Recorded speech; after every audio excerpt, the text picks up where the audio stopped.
भारत की संसद में नेता विपक्ष राहुल गांधी एक हाथ में संविधान और एक हाथ में मनुस्मृति पकड़कर कहते हैं कि लड़ाई इन दोनों के बीच में है, और इसके बाद से ही हिंदू बहुल इस देश में हिंदू ग्रंथों के अपमान के कई उदाहरण समक्ष आते हैं। ये आपकी किताब में लिखा हुआ है, मनुस्मृति में लिखा है, कॉन्स्टिट्यूशन में ही लिखा है। टीवी मीडिया पर मनुस्मृति को फाड़ा जाता है और मीनाक्षी जोशी जैसी पत्रकारों को इस पर बोलने के कारण नचनिया जैसे शब्दों का सामना करना पड़ता है।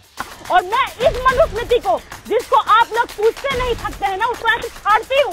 परंतु क्या भारत में मनुस्मृति लागू होती भी है या भारत में शरीयत का कानून चलता है? मदरसा बोर्ड आया, मुस्लिम पर्सनल लॉ बोर्ड, इन सबको संवैधानिक संरक्षण प्राप्त है। 4 पत्नी रखना, ट्रिपल तलाक, हलाला, मेहरम बालिका से विवाह करना, तलाकशुदा महिला को कोई मुआवजा न देना, हज सब्सिडी, वक्फ बोर्ड। अब मैं कहना चाहता हूं, मैं विनम्रता से कहना चाहता हूं कि इन लोगों ने इस कॉन्स्टिट्यूशन को सेकुलरिज्म का शिकार करते हुए इसको पार्शियली शरिया कॉन्स्टिट्यूशन बनाने का प्रयास किया। और यदि भारत में शरीयत का कानून लागू होता है तो राहुल गांधी के हाथ में कुरान क्यों नहीं है? क्या कोई सेटलमेंट है राहुल गांधी जी और मुस्लिम पक्ष के बीच में? आज का वीडियो फाड़ू होने वाला है, अंत तक देखिए और चैनल को सब्सक्राइब कर लीजिए।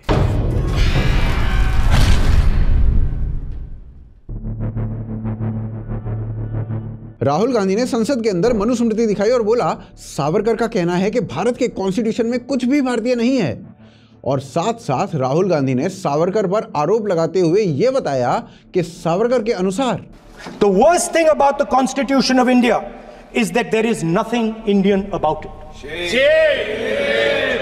Manusmriti is that scripture which is most worshipable after Vedas for our Hindu nation, and from which our ancient times have become the basis of our culture, customs, thought and practice. This book for centuries has codified the spiritual and divine march of our nation. Today, Manusmriti is law. These are the words of Savarkar. उसके बाद भाई साहब ने आगे कहा कि मनुस्मृति महिलाओं के साथ दुराचार करने वालों को प्रोटेक्ट करती है। यह कॉन्स्टिट्यूशन में कहां लिखा है कि जो बलात्कार करते हैं वो बाहर रहे, और जिसका रेप हुआ है, जिसके परिवार, उस परिवार को बंद कर दिया जाए? कहां लिखा है कॉन्स्टिट्यूशन में? ये आपकी किताब में लिखा हुआ है, मनुस्मृति में लिखा है, मगर कॉन्स्टिट्यूशन में नहीं लिखा। वाह भाई साहब, क्या कभी आपने कोई ऐसा व्यक्ति देखा है जिसने ये बोला हो कि मैंने मनुस्मृति पढ़कर दुराचार कर दिया? किसी रेपिस्ट ने आज तक मनुस्मृति का नाम लिया हो तो बता देना। लेकिन हाँ, बहुत सारे ऐसे एग्जाम्पल्स आपको मिल जाते हैं जहां एक किताब को अपना आदर्श बताकर रेप को जस्टिफाई किया जाता है। बस आपको ना अल्लाह से माफी मांगनी होगी। Is that you ask forgiveness from Allah subhanahu wa ta'ala. If all these criteria are fulfilled, inshallah I'll forgive you. Even if you have committed rape, which is a major sin. आप non Muslims के साथ जो चाहे कर लो, वो सब सही ही है।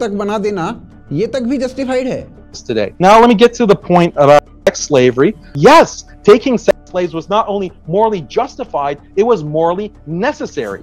And really that's enough for the argument, but it's worth noting that the Sharia's rules on concubines and slaves in general are the most humane out of any other civilization. और ये तो एक पवित्र पुस्तक के 4:24 में लिखा हुआ है। अब राहुल जी से प्रश्न केवल इतना है कि भाई साहब, मनुस्मृति में कौन सा श्लोक है जिसमें ऐसा कुछ आपने देखा हो, वो बता दो। और आपने संसद में मनुस्मृति तो उठा ली, पर क्या दूसरी पवित्र पुस्तक को भी उठा पाओगे, या फिर वहां आपकी अभय मुद्रा में भय आ जाएगा? कर्नाटका कांग्रेस ने मनुस्मृति को वायरस बता दिया, परंतु गलती ना इनकी बिल्कुल भी नहीं है। बचपन से ही एनसीईआरटी ने बताया है कि ब्राह्मणों ने देश को जातियों में बांटा, शूद्रों को पढ़ने की अनुमति नहीं थी, ना ही महिलाओं को पढ़ने दिया जाता था। और ये 6ठी क्लास की बुक बताती थी कि ऐसा ना मनुस्मृति में लिखा हुआ है। फिर ना एक आरटीआई की गई, एनसीईआरटी को पूछा गया, बताओ भाई साहब, ये कहां कहां लिखा हुआ है जो तुमने यहां पर लिखा हुआ है? तो एनसीईआरटी ने उस आरटीआई का उत्तर दिया और माना कि ऐसा तो कुछ मनुस्मृति छोड़ो किसी भी हिंदू टेक्स्ट में नहीं लिखा हुआ है। और फिर जाकर एनसीईआरटी से यह ब्राह्मण विरोधी बात हटाई गई। ऐसी ही फेक हिस्ट्री पढ़ पढ़कर राहुल गांधी मनुस्मृति के बारे में अनाप शनाप बोल रहे हैं। अब राहुल गांधी और कांग्रेसी कह रहे हैं कि कॉन्स्टिट्यूशन एंटीडोट है मनुस्मृति नामक वायरस का। ठीक है, ये डिबेट फिर ना न्यूज चैनल्स तक पहुंच जाती है और वहां पर प्रियंका भारती मनुस्मृति को फाड़ते हुए कहती हैं, और मैं इस मनुस्मृति को जिसको आप लोग पूछते नहीं थकते हैं ना, उसको ऐसे फाड़ती हूँ, क्योंकि ये मनुस्मृति हमारे लिए हमें अछूत बना के रखा, हमें पानी पीने लायक नहीं रखा। वाह जी वाह। मैडम, किसी दूसरी पुस्तक, आप समझ रहे होंगे कौन सी पुस्तक, उसको ऐसे फाड़ देती, उत्तर ना खोए नहीं मिलेगा। फिर प्रियंका भारती के इस एरोगेंस का उत्तर देते हुए मीनाक्षी जोशी ने केवल इतना सा कहा, आप जिस मनुस्मृति की बात कर रही है, मैंने तो पूरी मनुस्मृति पढ़ी नहीं है, लेकिन यत्र नार्यस्तु पूज्यन्ते रमन्ते तत्र देवता, ये भी इसी मनुस्मृति का हिस्सा है। यानी जहां नारियों की पूजा होती है वहीं देवता वास करते हैं, ऐसा मनुस्मृति में लिखा हुआ है, तो फिर वो नारी विरोधी कैसे हो गई। अब फिर अजीत भारती ना इसके ऊपर ये बोलते हैं कि यदि कोई लाइव डिबेट में हिंदू ग्रंथ को फाड़ता है तो ऐसा करने वाले को 2-4 थप्पड़ वहीं मार देने चाहिए। फिर मीनाक्षी जोशी अजीत भारती को उत्तर देते हुए कहती हैं कि मन तो मेरा भी ऐसा ही करने को किया था, पर अपने आप पर संयम बनाना भी अनिवार्य है।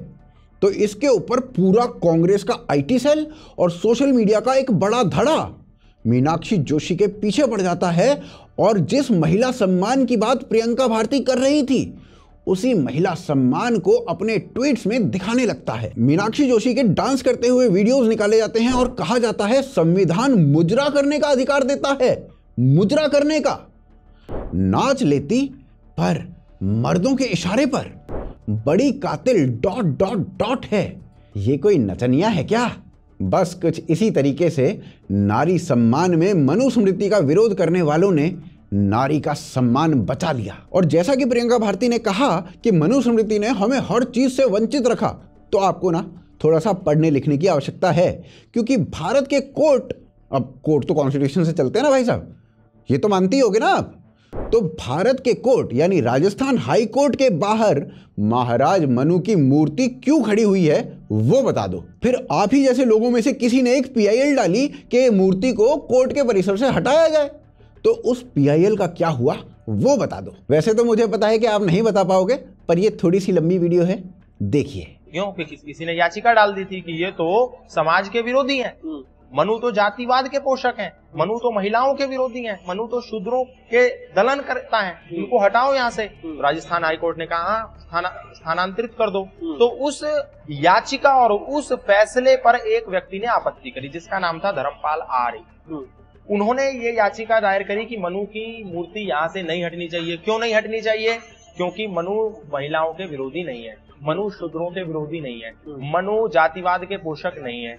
ऐसे ऐसे उन्होंने 14 तर्क प्रस्तुत करे पीठ के सामने। और जो प्रतिपक्षी वकील था जो मनु की मूर्ति को हटाने के पक्ष में था, उसको कहा कि तुम सबसे कमजोर 3 तर्क चुन लो, सबसे जिसमें तुमको लगता हो तुम हमें धाराशायी कर दो, तुम 3 तर्क चुन लो। उसको दिया गया, वो 3 तर्क नहीं चुन पाया। तो जज साहब ने कहा चलिए हम आपको समय देंगे, आप 14 के 14 तर्कों को समझाइए। जब उन्होंने 14 तर्कों को समझाया तो 3 दिन की कोर्ट की कार्यवाही लगी।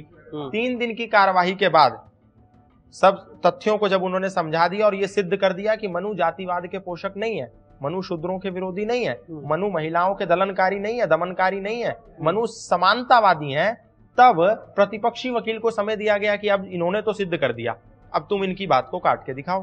तो प्रतिपक्षी वकील 20 मिनट तक चुप्पी साध के बैठे रहे। ऐसा कोर्ट की कार्यवाही बताती है। और जो मनु की मूर्ति हाई कोर्ट के परिसर से हटा देने के ऑर्डर पास हो गए थे, वो ऑर्डर वापस लिया गया। इसके बाद PIL सुप्रीम कोर्ट में जाती है तो पता चलता है कि सुप्रीम कोर्ट में भी PIL खारिज हो जाती है। अब बताओ, राजस्थान हाई कोर्ट गलत, सुप्रीम कोर्ट तक गलत, लेकिन प्रियंका भारती और राहुल गांधी सही है ना, इनको ज्यादा कॉन्स्टिट्यूशन पता है। पर चलिए अब बात करते हैं कि क्या भारत मनुस्मृति पर चलता है या कॉन्स्टिट्यूशन पर चलता है, और क्या कोई कहता भी है कि भारत को मनुस्मृति के अनुसार चलाना चाहिए। ये ना आगे देखते हैं। देखिए, राहुल गांधी ने एक हिंदू पुस्तक को संसद में लहराकर डीमीन तो कर दिया, संविधान से मनुस्मृति की लड़ाई भी बता दी, पर असली प्रश्न राहुल जी से यह होना चाहिए कि क्या मनुस्मृति को भारत की कानून व्यवस्था में कभी इंप्लीमेंट भी किया गया है, या फिर भारत में कभी शरीयत को लागू किया गया है? और यदि शरीयत लागू हुई है तो क्या राहुल गांधी संविधान वर्सेस कुरान करने का दम रखते हैं संसद में? चलिए भारत की कानून व्यवस्था का इतिहास देखते हैं। देखिए, जब मुगल शासन था ना, तब भारत फतवाए आलमगीरी के हिसाब से चलता था। हिंदू मुसलमान दोनों को यही कानून मानना पड़ता था और ये कानून औरंगजेब के द्वारा इंप्लीमेंट किया गया था। परंतु इस फतवाए आलमगीरी को बनाया कैसे गया था? कुरान और हदीसों के आधार पर। सरल शब्दों में, भारत शरीयत कानून से चल रहा था। 1708 में औरंगजेब की मृत्यु होती है और मुगल शासन बिखर जाता है। धीरे धीरे ईस्ट इंडिया कंपनी का शासन आता है और 1773 में वॉरेन हेस्टिंग्स नाम का अंग्रेज अधिकारी रेगुलेटिंग एक्ट नाम से कानून लाता है, जिसके आधार पर बंगाल, बिहार और उड़ीसा के क्षेत्रों में न्यायपालिकाएं खुलने लगती हैं, जिसमें सिविल मामलों का निपटारा किसी व्यक्ति के धर्म के आधार पर होता है, परंतु क्रिमिनल मामले का निपटारा अभी भी शरीयत के आधार पर हो रहा था। 1781 में इस कानून को बदल दिया जाता है और अब क्रिमिनल मामले सॉल्व करने के लिए भी शरीयत कानून ड्रॉप करते हुए न्यायपालिका जो होती है ना, वो अंग्रेजी कानून लागू करती है। इसका इंप्लीमेंटेशन जो है ना, वो धीरे धीरे किया गया था और गवर्नर जनरल वेंसले, जो कि 1798 से 1805 तक रहे थे, उनके कार्यकाल में पूरी तरीके से क्रिमिनल मुद्दे जो थे वो अंग्रेजी कानून से निपटाए जाने लगे थे न्यायपालिका में। मुगल कानून हो या फिर अंग्रेजों का, अभी तक जितना मैंने आपको बताया है वहां पर कहीं भी मनुस्मृति इंप्लीमेंट नहीं की गई है। हाँ, शरीयत जरूर लागू हुई है। पर चलिए, 1828 में लॉर्ड विलियम बेंटिक आते हैं भारत के वायसराय बनकर। 1829 में वो सती प्रथा को इलीगल घोषित कर देते हैं, प्रतिबंधित कर देते हैं। 1833 में भारत में चार्टर एक्ट लागू किया जाता है, एक ऐसा कानून बनाने के लिए जो सबके लिए सेम हो, बेसिकली यूनिफॉर्म सिविल कोड। और इसके बाद 1834 में लॉ कमीशन बनाया जाता है और इसके अध्यक्ष पता है कौन थे? The famous Lord Macaulay. इसके बाद लॉर्ड मैकॉले आईपीसी ड्राफ्ट करवाना चालू करते हैं, जिसे हम आज तक इंडियन पीनल कोड कहते आए हैं। इसके बाद 1853 में दूसरा चार्टर एक्ट आता है और दूसरा लॉ कमीशन बनता है। यहां से भारत की कानून व्यवस्था 3 हिस्सों में बट गई। पहला सीपीसी यानी कि कोड ऑफ सिविल प्रोसीजर, जिसका यूज होना था नागरिक मामलों में। दूसरा था सीआरपीसी यानी कि क्रिमिनल प्रोसीजर कोड, जिसका यूज होना था आपराधिक मामलों में। और तीसरा आईपीसी यानी कि इंडियन पीनल कोड। इन तीनों को 1859 से 1861 के बीच में इंप्लीमेंट कर दिया गया था। ये वो कानून थे जिन्हें भारत में थोड़े बहुत मॉडिफिकेशंस के साथ आज तक प्रयोग किया जाता रहा है। इसी सब के बीच में 1856 में हिंदू विडो रीमैरिज एक्ट और 1850 में कास्ट डिसेबिलिटी अबॉलिशन एक्ट ये पास कर दिए जाते हैं। और 1880 आते आते ऐसे 10 बदलाव अंग्रेज कर चुके थे। पर आपने इसमें कुछ नोटिस किया? चाहे वो सती हो, विधवा पुनर्विवाह हो या फिर कास्ट एबॉलिशन हो या कोई और, अंग्रेजों ने कानून केवल उन मुद्दों पर बनाए थे जो हिंदुओं से जुड़े हुए थे। प्रश्न ये कि सती जैसी घटिया व्यवस्था को बंद करवाने वाले हलाला और 3 तलाक को क्यों बंद नहीं करवा पा रहे थे? क्योंकि वो जानते थे कि सड़क पर उन्हें क्या झेलना पड़ेगा। 1857 वो देख चुके थे। चलिए 1937 में लेकर चलता हूं आपको। इस वर्ष आता है मुस्लिम पर्सनल लॉ शरीयत एप्लीकेशन एक्ट, जिसके अनुसार अब मुस्लिम समाज के सिविल मामले शरीयत के हिसाब से चलेंगे। Marriage, divorce, maintenance, inheritance, guardianship, gifts, trust, वक्फ, हर चीज में शरीयत प्रभावी होगा। सरल शब्दों में यह औरंगजेब के इस्लामिक कानूनों की वापसी थी, कानूनी रूप से, क्योंकि व्यवहारिक रूप से तो सब कुछ पहले चल ही रहा था। अब भारत स्वाधीन होता है। 1954 में हिंदू कोड बिल आ जाता है, जिसे आप हिंदुओं का यूनिफॉर्म सिविल कोड कह सकते हैं। पर इस कानून में मुसलमानों को नहीं रखा जाता, जो कि शरीयत के हिसाब से ही अपने सिविल मैटर्स चला रहे थे। इसे और मजबूत करने के लिए 1973 में इंदिरा गांधी की सरकार All India Muslim Personal Law Board लाकर इसे और तेजी दे देती है। अब इस पूरी कहानी में आपको मनुस्मृति कहाँ इंप्लीमेंट होती हुई दिखी है, बल्कि आपको हिंदू समाज के भीतर कानून लाकर बदलाव जरूर दिख गए होंगे, अंग्रेजों के समय भी और स्वाधीन भारत में भी। इसके विपरीत शरीयत भारत में सन 1206 से ही इंप्लीमेंट होने लगी थी किसी न किसी मात्रा में, जिसे औरंगजेब ने फतवाए आलमगीरी के माध्यम से कोडिफाई कर दिया, इंप्लीमेंट कर दिया बहुत बड़े लेवल पर। और आज तक वही शरीयत के कानून भारत में मुस्लिम पक्ष के सिविल मामलों में चल रहे हैं। प्रश्न ये कि जब मनुस्मृति भारत में चलती ही नहीं है, ना किसी हिंदू के घर में मिलती है, ना किसी हिंदू ने उसे पढ़ा है, हिंदुओं के लिए भारत संविधान से चल रहा है और मुस्लिम पक्ष के लिए शरीयत का आधार लेकर चल रहा है, तो संसद में राहुल गांधी को मनुस्मृति लहरानी चाहिए थी या कुरान? सोचिए जरा। परंतु राहुल गांधी क्यों डरते हैं कुरान को संसद में दिखाने से, और क्या कुरान और संविधान में कुछ विरोधाभास है? वो आगे देखते हैं। अब देखिए, आपने देखा होगा कि कभी कोई नेता मनुस्मृति को लेकर पार्लियामेंट पहुंच जाएगा और उसे महिला विरोधी और दलित विरोधी कहने लगेगा, और उसके बाद लगातार मनुस्मृति को फाड़ने और जलाने के मामले देखे जाते हैं।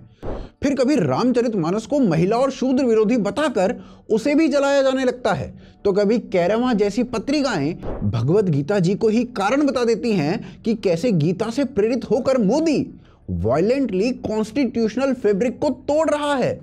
मतलब हिंदुओं की हर एक पुस्तक संविधान विरोधी, दलित विरोधी और महिला विरोधी बता दी जाती है, लेकिन ऐसा एक भी आर्टिकल या एक भी पॉलिटिशियन नहीं मिलता है जो कुरान के लिए ऐसा कुछ बोले, बल्कि आधा कॉन्स्टिट्यूशन तो शरिया के अनुरूप ही बना दिया जाता है। संविधान में उन्होंने क्या किया?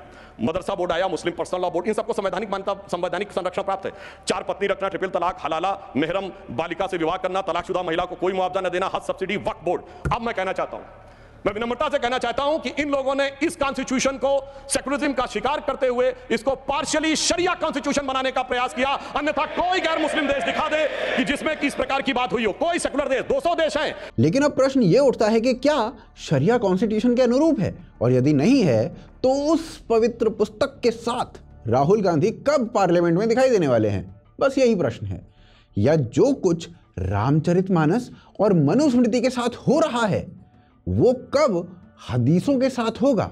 यह भी एक प्रश्न है, क्योंकि इन पुस्तकों में जो कुछ भी महिलाओं के लिए लिखा गया है ना, वो ना आप बर्दाश्त नहीं कर पाओगे। पर फिर भी हम आपको बताते हैं। जाकिर नायक एक अविवाहित स्त्री के बारे में बताते हुए कहते हैं कि यदि किसी महिला का विवाह नहीं होता तो भाई वो एक पब्लिक प्रॉपर्टी होती है। वो शादी करने के लिए मर्द नहीं मिलेंगे तो क्या ऑप्शन है उनके लिए? 2 ऑप्शन है। चाहे पहला ऑप्शन है कि वो ऐसे मर्द से शादी करे जिसकी बीवी ऑलरेडी है, या वो बाजारी औरत बन जाए। बाजारी औरत, इतना सख्त लव, मैं इंग्लिश में बोलता हूं पब्लिक प्रॉपर्टी। लोग एतराज लेते, मैं कहता हूं इससे अच्छा लव मेरे पास है नहीं। और आपको तो पता ही है कि जाकिर नायक पवित्र पुस्तक के बिना कुछ कोट नहीं करते। पवित्र पुस्तक के चैप्टर 4 वर्ष 34 में लिखा है पुरुष महिलाओं के मैनेजर हैं, क्योंकि एक सुपीरियर है और दूसरा इंफीरियर। अब आपको तो पता ही है कि मैनेजर सुपीरियर होता है। अरे फेमिनिस्ट्स, कुछ बुरा लगा कि नहीं लगा? अभी लगवाते हैं। फिर पवित्र पुस्तक का 4:11 पढ़ो। वो कहता है कि एक महिला का विटनेस पुरुष के मुकाबले आधा ही होता है। सही अल बुखारी 26:58 के अनुसार प्रॉफिट स्वयं कहते हैं कि महिला का दिमाग पुरुष से आधा होता है। क्या भारत का कॉन्स्टिट्यूशन महिलाओं को पुरुष के मुकाबले आधा अधिकार देता है, या ये मानता है कि महिलाओं का दिमाग आधा होता है पुरुषों के मुकाबले? और अगर नहीं कहता है तो राहुल जी प्लीज लेकर जाओ इस पवित्र पुस्तक को पार्लियामेंट में और कंपेयर करो इसे कॉन्स्टिट्यूशन से। सही अल बुखारी 511 के अनुसार महिला, कुत्ता और गधा ये सब एक समान हैं। क्या भारत का कॉन्स्टिट्यूशन ऐसा कुछ कहता है राहुल जी? और अगर नहीं कहता है तो पार्लियामेंट जाओ, इस पवित्र पुस्तक को कॉन्स्टिट्यूशन से कंपेयर करो। फिर जाकिर नायक कहता है कि यदि कोई महिला इस्लामिक ड्रेस कोड फॉलो नहीं करती है तो उस महिला के साथ दुराचार किया जा सकता है, अलाउड है। Allah has given guidelines to the women that they should dress up modestly, they should cover their complete body, except those parts can be seen that is the face. Now, if after giving all these guidance, and hypothetically, if that girl doesn't dress up modestly, she is dressed up immorally, which people get excited and the rape is done, who's to blame? It is even the girl to blame. केवल वस्त्र अपने अनुरूप पहन लेने से महिलाओं का rape justify हो जाता है और नॉन मुस्लिम्स का रेप तो अलाउड है ही। तो क्या कॉन्स्टिट्यूशन ऐसा कुछ कहता है राहुल जी? प्लीज लेकर जाओ ना पवित्र पुस्तक को भी पार्लियामेंट में। मिशकत अल मसबी में लिखा है, वैसे तो पूरा संसार ही भोगने और एंजॉय करने के लिए बना है, लेकिन सबसे मजेदार एक सुंदर महिला है, उसे मजे से एंजॉय करना चाहिए। फिर सही मुस्लिम 1403 में लिखा है कि एक महिला एक डेविल का रूप लेकर आती है और जब किसी महिला को देखकर पुरुष के मन में कुछ कुछ होने लगता है तो उस आग को अपनी पत्नी के पास जाकर निकाल दे। क्या महिला केवल भोगने की वस्तु है हमारे संविधान के अनुसार राहुल जी? और अगर नहीं है तो राहुल जी लेकर जाओ ना इस पवित्र पुस्तक को भी पार्लियामेंट में। प्लीज। और यही पवित्र पुस्तक महिलाओं को खेती बताती है, उनकी खेती करते रहना चाहिए, महिलाओं को पीट भी देना चाहिए, उसमें भी कोई दिक्कत नहीं है। If yet she does not follow your instruction, then you refuse to share the bed. And yet if she doesn't listen, then the Arabic word there is darba. That means beat her lightly. क्या राहुल जी महिलाओं को पीटना constitution के अनुरूप है?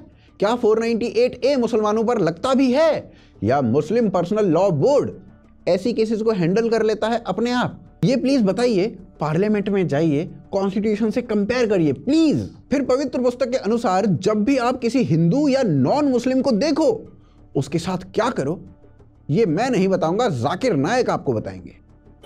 कि जब भी आप कोई काफिर को देखेंगे, काफिर को पाएंगे, हिंदू को पाएंगे, उसका कत्ल करो। और जब हम कुरान मजीद खोलते हैं, सूरह तौबा सूरा नंबर 9 आयत नंबर 5 की आयत को पढ़ते हैं, उसका तर्जुमा पढ़ते हैं, तो बिल्कुल सही है। उस आयत में लिखा हुआ है कि जब भी आप मुश्रिक को पाएंगे उसका कत्ल करो। क्या राहुल जी किसी दूसरे धर्म के लोगों को केवल इसलिए मार देना चाहिए क्योंकि वो दूसरे धर्म के हैं?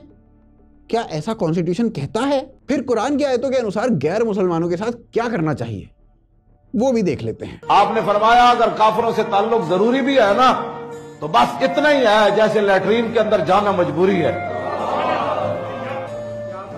अहले ईमान न बनाए अपने दोस्त काफिरों को। और जब आप कुरान मजीद खोलेंगे और देखेंगे सूरह तौबा सूरा नंबर 9 आयत नंबर 5, उसमें बराबर यही लिखा है कि जब भी आप काफिरों को पाओ वहां उनका कत्ल करो। जो तुम दोस्त बनाते हो ना काफिरों को दोस्त मत बनाओ। और दूसरे ही पैराग्राफ में उसमें लिखा था सूरह तौबा सूरा नंबर 9 आयत नंबर 5, उसमें लिखा है कि जब एहराम के महीने गुजर जाए उनको पकड़ो और उनको मारो।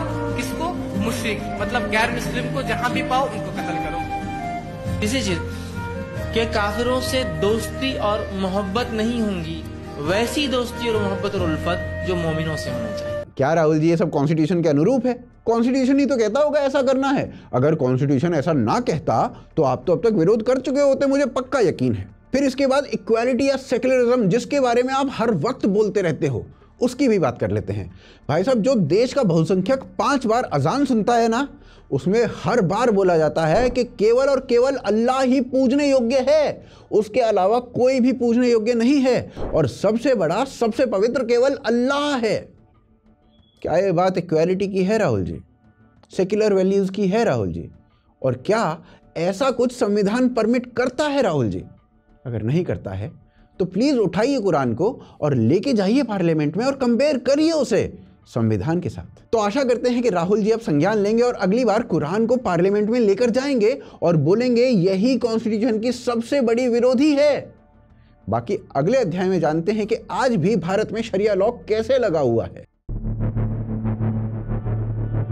देखिए, एक तरफ राहुल गांधी द्वारा मनुस्मृति को संसद में डेरोगेटरी तरीके से लहरा देना, वो भी अंबेडकर का नाम लेकर, उस अंबेडकर का नाम लेकर जिन्होंने स्वयं मनुस्मृति को कोट किया था अपनी राइटिंग्स में, ये कहते हुए कि मनुस्मृति महिलाओं को अधिकार देती है। और दूसरी तरफ राहुल गांधी के ही द्वारा कुरान को संसद में कोट करना एक पॉजिटिव वे में, ये किसी भी व्यक्ति के बारे में केवल एक ही चीज दिखाता है, पौरुष की कमी और अवसरवाद वाला डीएनए। हमने अभी तक देखा कि कैसे औरंगजेब के बनाए कानून भारत में आज तक मुस्लिम पक्ष के लिए चल रहे हैं। सरल शब्दों में भारत कैसे शरीयत के कानूनों पर चलता है, पर राहुल गांधी एक शब्द नहीं बोलते। पता है क्यों? क्योंकि इन कानूनों के इम्प्लीमेंटेशन में नेहरू गांधी परिवार का अहम योगदान है। 1954 में वक्फ कानून लाने वाले नेहरू जी थे, जिसे 1995 में कांग्रेस की सरकार के मध्य ऐसी असीमित शक्तियां दे दी गई थी कि आज यही वक्फ बोर्ड 77% दिल्ली को अपना बताता है। देश के न्यायालय से लेकर अंबानी के घर तक सब पर इनकी दैत्य दृष्टि बनी हुई है, और ये किसने किया है वो राहुल गांधी जी अच्छे से जानते हैं। 1937 का शरीयत कानून समाज में ढंग से इम्प्लीमेंट हो रहा है या नहीं, ये देखने के लिए 1973 में all India Muslim Personal Law board किसने बनाया था? इंदिरा जी ने। शाहबानो केस में जब कोर्ट ने शाहबानो को 3 तलाक के बाद उसके पति से एलिमनी दिलवानी चाहिए और मुस्लिम पक्ष सड़क पर आ गया, तो कोर्ट का फैसला पलटकर कानून लाने वाले कौन थे? राजीव गांधी, राहुल जी के अब्बू। नेहरू गांधी परिवार के द्वारा ये सभी कानून इसलिए लाए गए थे ताकि ये चीज निर्धारित की जा सके कि धरातल पर शरीयत का इम्प्लीमेंटेशन ढंग से हो रहा है या नहीं। तो राहुल जी क्यों संसद में कुरान पर बोलेंगे? वो तो मनुस्मृति ही लेकर आएंगे ना, चाहे किसी हिंदू को मनुस्मृति का नाम तक ना पता हो, चाहे कभी इतिहास में उसका इम्प्लीमेंटेशन ढंग से ना किया गया हो। अंतिम प्रश्न, पारिवारिक इतिहास जैसे कारणों से अलग क्या कोई और भी कारण है राहुल गांधी द्वारा कुरान को संसद में ना दिखाने का? जी हाँ, सबसे बड़ा कारण है कि कांग्रेस आज की डेट में मुस्लिम लीग बनती जा रही है। उसका सबसे बड़ा लॉयल वोट बैंक मुस्लिम पक्ष ही है। ऐसे में कुरान संविधान के पक्ष में है या नहीं, उसके विरोध में है या नहीं, ऐसे प्रश्न जन्म ही नहीं लेंगे उनके दिमाग में। परंतु फिर मनुस्मृति को संसद में लेकर जाने का क्या कारण है राहुल गांधी के द्वारा? हिंदुओं को जाति में बांटना, वही राजनीति जो राहुल गांधी आज की डेट में बहुत बड़े लेवल पर कर रहे हैं। I guarantee you that when we implement the caste census, which we will do, as I have committed in the Lok Sabha, and we will do in Jharkhand, it will be a huge step. Bollywood में आपको दलित, आदिवासी, OBC नहीं दिखेगा। मैंने list निकाली miss India की, मैंने कहा भैया इसमें तो होगा, मतलब एक दलित महिला तो होगी, एक आदिवासी महिला तो होगी ना दलित है, ना आदिवासी, ना ओबीसी, कोई नहीं। अब इसी को ना पौरुष विहीन, वीर्य विहीन होना कहते हैं। शरीयत भारत में आज भी चल रही है, शरीयत भारत के संविधान के विरुद्ध भी है। राहुल गांधी उस पर एक शब्द नहीं बोलेंगे, कुरान को लेकर नहीं जाएंगे संसद में, पर मनुस्मृति का एक शब्द भी भारत के कानून में लागू नहीं होता है, उसे संसद में लहराएंगे मध्य में खड़े होकर। और इस पौरुष विहीनता का उपचार बरेली वाले डॉक्टर शेख के पास भी नहीं है, जो गुप्त रोग देखते हैं। आपको क्या लगता है कि क्या इस वीर्य विहीनता का उपचार है? हमें कमेंट्स के माध्यम से बताएं। वीडियो को शेयर अवश्य करें और चैनल को सब्सक्राइब करे बिना ना छोड़ें। साथ ही साथ हमें सपोर्ट करें patreon.com और UPI के माध्यम से, जिनके लिंक आपको डिस्क्रिप्शन में और पिन कमेंट में मिल जाएंगे। साथ ही साथ आपको स्क्रीन पर भी वो एड्रेस दिख रहा होगा। इसके अलावा जो वीडियो आपको इस समय स्क्रीन पर दिख रहा है ना, उसे अवश्य देखें। पुनः मिलते हैं अगले एपिसोड में।